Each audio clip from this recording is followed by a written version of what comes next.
Pemirsa, kebanyakan dari kita pasti tahu bahwa jantung punya fungsi yang penting untuk tubuh.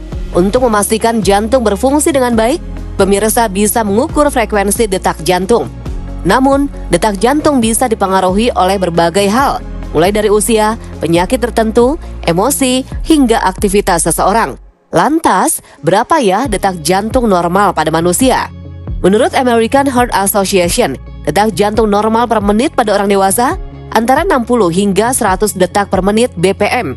Angka ini tentu bisa dipengaruhi oleh berbagai hal. Lalu seberapa penting mengetahui detak jantung normal manusia? Apakah detak jantung di bawah 60 BPM selalu menandakan adanya masalah pada jantung? Selain jumlah, irama detak jantung juga penting diperhatikan. Dalam keadaan normal, detak jantung harusnya memiliki irama stabil atau konstan. Lalu apa yang memicu tidak beraturannya detak jantung pada seseorang? Berbahayakah jika irama jantung tidak beraturan? Apa saja tanda dan gejala yang patut diwaspadai hingga memengaruhi pada kelainan detak jantung? Hidup Sehat akan menjelaskannya pagi ini.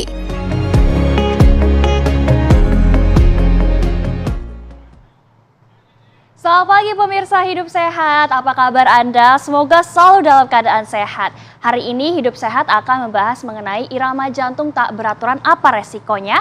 Bersama saya Zinka Nila dan narasumber kita hari ini sudah ada Dr. Isman Firdaus, spesialis jantung dan pembuluh darah. Selamat pagi dokter. Selamat pagi Mbak Zinka. Apa kabarnya dokter pada pagi hari ini? Alhamdulillah kabar baik, sehat, denyutnya teratur. Kabar baik, alhamdulillah. Dokter, sebenarnya kalau irama jantung tak beraturan atau aritmia itu penyebabnya apa sih dok?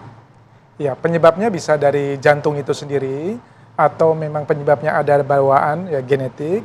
Ada lagi penyebabnya ada zat-zat kimia dari luar yang dikonsumsi, kemudian juga ada obat-obatan. Kalau gaya hidup berpengaruh nggak dok? Gaya hidup akan meningkatkan risiko gangguan jantung yang justru akan ke aritmia. Misalkan kencing manis, kolesterol, bisa ke penyakit jantung koroner, nanti kalau nggak ditangani bisa gangguan irama juga. Oh, berarti semua faktor-faktor tersebut bisa menyebabkan aritmia tersebut, resikonya ya dokter. Nah, pemirsa kita juga di sini akan membahas pertanyaan-pertanyaan yang sudah Anda tuliskan di kolom komentar @hidupsehattv1 di Instagram. Dan jangan lupa follow ya pemirsa. Nah, sekarang kita lihat nih pemirsa dan dokter, ini di layar sudah ada pertanyaan-pertanyaan yang dituliskan oleh pemirsa TV1. Nah, dari Iron Akbar, dok, cara mengukur detak jantung secara manual yang benar seperti apa sih dok? Kemudian yang kedua, dok, penyakit aritmia apa bisa memicu kematian mendadak? Misalnya henti jantung dok. Dan yang ketiga, dok, sehabis minum kopi jantung saya iramanya nggak beraturan. Ini bisa membahayakan nggak ya? Saya juga sering nih minum kopi jadi deg-degan dok. Yang terakhir, dok, mau tanya penderita aritmia masih boleh minum kopi nggak ya? Ini berrelasi ya antara pertanyaan yang ketiga dan keempat. Boleh dokter minta tanggapannya dari pertanyaan pertama sampai keempat. Silahkan dokter. Ya, jadi untuk mengukur nadi kita teratur atau tidak, kita bisa menggunakan tangan kita ya. Kita telunjuk dan juga jari tengah dan juga jari manis diletakkan pas di pangkal di bawah ibu jari ya. Lalu kita tunggu, kita rasakan detaknya selama 30 detik. Berapa kali dalam 30 detik? Apabila dalam 30 detik ada 30 kali, berarti tinggal kali 2, 60 kali per menit. Oh. Yang pertama jumlahnya, yang kedua dalam 30 detik ada nggak denyut ekstra tambahan? Karena denyutnya harus berirama, tak, tak, tak, tak. Lalu ketika ada ekstra misalnya, tak, tak, tak, tak. Nah itu adalah ekstra, itu juga perlu dirasakan. Jadi cukup meraba nadi sendiri, karena sebagian besar memang gangguan irama ini tidak dirasakan oleh kita. Oh, berarti memang kebanyakan tidak ada gejala signifikan ya dok ya? Cuman kadang memang suka terkadang berdebar gitu. Oke, selanjutnya kita lihat ke pertanyaan berikutnya. Dok, penyakit aritmia apakah bisa menyebabkan kematian mendadak? Karena kan kita ketahui bahwa iramanya suka tiba-tiba kencang, suka tiba-tiba lebih lambat. Gimana dok? Ya, jadi gangguan irama itu ada 3 macam ya kira-kira. Ada yang iramanya terlalu cepat, ada yang iramanya terlalu lambat, ada yang normal tapi ada denyut tambahan tadi. Oke. Nah, yang terlalu cepat, apabila terutama yang denyutnya hingga lebih dari 200, itu bisa mengancam kematian. Maksudnya 200 kali per menit. Tuk, tuk, tuk, tuk, tuk, 200 beat per menit. Karena itu akan menyebabkan pompa jantung nggak efisien dan mengganggu aliran ke otak sehingga bisa kejang, pingsan, dan lain-lain.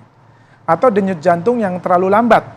rate-nya di bawah 60 atau lebih parah lagi kalau di bawah 40, itu juga menyebabkan aliran ke otak juga kurang. Terjadi gangguan oksigen ke otak. Itu juga bisa bikin pingsan, kejang, dan kematian. Oh, berarti karena oksigennya tidak tersalurkan dengan baik ya, Dok? Karena Ya, berarti? tugas jantung memompa. Oh, oke. Nah, dokter, ini dari pertanyaan ketiga dan keempat ini sama ya, Dok, ya, tentang kopi. Apakah kopi berpengaruh, Dok, pada irama jantung sebenarnya? Pada kondisi jantung normal, kemudian tanpa adanya konsumsi obat-obatan dan juga tidak ada penyakit, sebenarnya kopi nggak ada masalah. Jadi buat penderita jantung, kopi nggak ada masalah. Namun apabila terjadi gangguan irama, denyut jantung terlalu cepat atau terlalu ada denyut tambahan, atau bahkan ketika minum kopi muncul atau tercetus gangguan irama, maka sebaiknya untuk menghindari kopi terlebih dahulu sambil ke dokter untuk mencari sumber dan penyebab dari gangguan irama tersebut. Oke, berarti jangan dihiraukan kalau habis minum kopi rasanya terlalu berdebar ya, Dok, ya. Tetap harus diperhatikan. Nah, dokter, kita juga ada nih, Dok, fakta atau mitos. Katanya hipertensi dan diabetes dapat memicu irama jantung tidak beraturan. Itu fakta atau mitos, dokter? Ya. Tapi jangan dijawab dulu, dokter. Baik. Karena pemirsa kita akan bahas setelah yang satu ini. Ya, pemirsa, kita masih membahas mengenai aritmia. Tadi dokter, fakta atau mitos, katanya hipertensi dan diabetes dapat memicu irama jantung tidak beraturan. Itu mitos. Mitos, kenapa tuh, Dok? Hipertensi dan juga kencing manis tidak mencetuskan aritmia, tapi secara tidak langsung dia bisa menyebabkan gangguan jantung terlebih dahulu. Contoh hipertensi, jantungnya bisa bengkak, kencing manis bisa penyakit jantung koroner. Nah, pembengkakan jantung maupun penyakit jantung koroner, nah itu nanti baru akan bisa menyebabkan aritmia. Oh, Jadi berarti nggak langsung kencing manis atau hipertensi bikin aritmia. berarti faktor resiko ya, Dok, Faktor ya? risiko. Nah, dokter, tadi kan banyaknya juga nih ya, Dok, ya, informasinya di kalangan masyarakat bahwa yang bisa terkena aritmia itu hanya orang-orang yang lanjut usia. Itu benar nggak sih, Dok? Ya, untuk yang lanjut usia, sebagian besar itu fakta. Sebagian besar yang usia di atas 75 tahun, ini memang menderita aritmia. Karena pada proses pembentukan jaringan di otot jantungnya, karena seiring dengan degeneratif, sehingga jalur listriknya juga ada yang terganggu. Seperti atrial fibrilasi pada orang tua. Oke, berarti memang bisa berpengaruh usia, tapi sebenarnya tidak menutup kemungkinan juga ya dari anak-anak juga bisa terkena, gitu, Ya. Dok. Untuk yang anak-anak terjadi aritmia biasanya karena ada namanya kelainan bawaan. Oh, kelainan bawaan. Kelainan bawaan atau kelainan jantung sendiri pada anak tersebut. Kelainan jantung yang menyebabkan pada aritmia. Ya, jadi penyakit jantung bawaan, kemudian ada penyakit gagal jantung. Nah, kemudian juga ada bawaan atau riwayat keluarga yang memang ada gangguan irama. Oke. keluarga, orang Nah, tua atau resikonya sendiri apa, Dok? Kalau misalkan kita punya aritmia tapi tidak kita cekkan ke dokter dan kita abaikan gitu. Ya, kalau ada gangguan irama, kalau yang gangguan yang tidak teratur seperti atrial fibrilasi, ini bisa menyebabkan stroke. Oh, stroke. Nah, jadi pembentukan bekuan darah di jantung yang akan terlepas sampai ke otak sehingga menyumbat aliran darah otak. Jadi mempermudah terjadi stroke pada atrial fibrilasi. Nah, apabila pada denyut yang terlalu cepat, ini bisa menyebabkan gagal jantung. Gagal jantung. Apabila denyutnya terlalu lambat, dia akan sering pingsan dan bahkan bisa membahayakan kondisinya bisa henti jantung. Berarti tadi memang bisa beresiko stroke juga, bisa beresiko gagal jantung, tapi selain dua itu ada lagi, Dok? Untuk gangguan irama, ya tentu produktivitas, quality of life juga akan terganggu. Oke. Nah, tadi kan dokter juga bilang ya, Dok, ya faktor-faktor penyebab itu penyakit bawaan dan juga gaya hidup. Ada nggak sih, Dok, misalkan makanan-makanan yang kita konsumsi itu bisa juga menyebabkan penyakit aritmia? Ya, seperti alkohol, terus mengkonsumsi kafein atau kopi yang berlebihan, dan juga ada beberapa obat-obat golongan amfetamin yang menahan nafsu makan. Seperti obat-obat anoreksiogenik ya, itu bisa mencetuskan gangguan irama, menyebabkan gangguan irama. Dan juga kurangnya konsumsi garam, kurangnya konsumsi elektrolit itu juga bisa menyebabkan gangguan irama. Baik, nah Dokter Isman ini sepertinya sudah ada penelpon ya pemirsa, karena kita juga membuka konsultasi gratis. Nah, kita langsung saja tanyakan, halo, selamat pagi, dengan siapa di mana? Halo pagi, saya Wati dari Bekasi dok. Selamat pagi Mbak Wati dari Bekasi. Boleh Mbak Wati pertanyaannya langsung ke dokter. Oke dok, ini kan saya gampang kagetan ya dok ya. Kayak saya tuh dikit-dikit kagetan, terus jadi kayak gampang latah gitu dok. Nah kalau misalnya kagetan gitu bisa jadi ngarah ke jantung nggak sih dok kira-kira? Ya, gimana dok? Kalau kagetan bisa nggak dok menjadi mengarah ke penyakit jantung? Ya, kalau kagetan nggak langsung menyebabkan jantung, tapi kalau sering kagetan tentunya kalau terlalu sering tentu tensinya akan naik, kemudian beban jantung juga makin meningkat, itu juga bisa menjadi risiko terjadinya gangguan irama.